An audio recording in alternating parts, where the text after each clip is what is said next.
I look back and at surfing anyway and realize that this is really a tremendous gift that we in this lifetime were given, to have the opportunity to do that. And in a way, yoga is the same thing. And it doesn't happen for everybody, but you know, when it does and if it does, it's a wonderful thing. I encourage everyone to make an extra effort to embrace either one of them because tremendously beneficial physically, mentally, and most especially spiritually. Yeah, there's so many life lessons in surfing. I was talking to our friend Fred Hemmings, right? The first amateur world champion from Hawaii, right? And and I was asking him. I said, sometimes I'm getting caught inside, and I'm just doing everything I can, but it feels like the ocean just doesn't want to let me out for some reason, and I just working and working. What do you suggest in a situation like that? He said, "Bro, paddle in. It's not your day." I was expecting this profound. He goes, "Bro," he goes, and then he leans in and goes, life's like that too, bro. Sometimes you just gotta paddle in.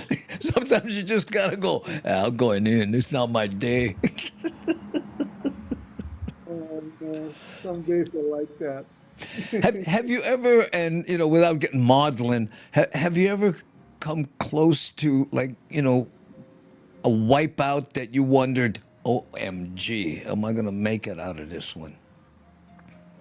Well, I remember in one incident, I was with the leash.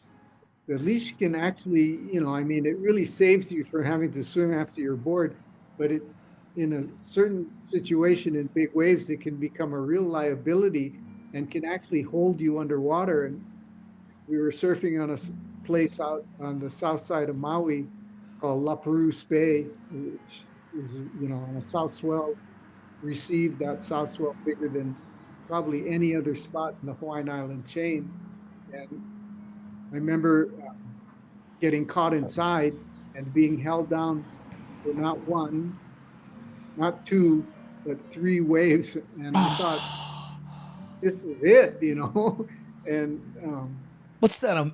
Over a minute? well, it may have been close to a minute, but it wasn't as long as it seemed. Oh yeah, never. Yeah, I mean, it seemed like 4 days. But I mean, when the second one went over, I went, "Oh, okay, this is serious." I gotta, relax. Yeah. I gotta, don't panic here.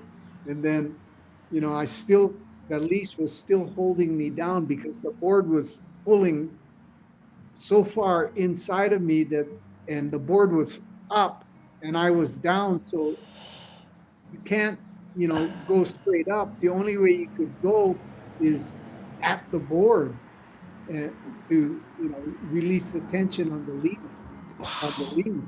And then the third wave came and I went, oh man, I got to get up after this one. But that one, actually helped me because it pushed me in towards the board and release that tension.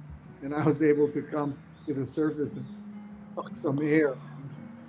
I thought you were going to say at Pipeline you went over and then the leash got caught up in one of those little rocks and stuff. That I've heard that happen to people. Wow. Well, I'm glad you made it. Oh, oh man. As a comic, I should have said, so what, Jerry, did you make it? Yeah. But all I could think about was air. Perfect. As I stood under the churning merciless sea. Yeah. It's It's kind so. of 90 feet and glassy. No, but was it big that day? Yeah, it was pretty But big. I mean, I'd been in much bigger waves, but it was a powerful situation, Yeah. and I was in the wrong place at the wrong time.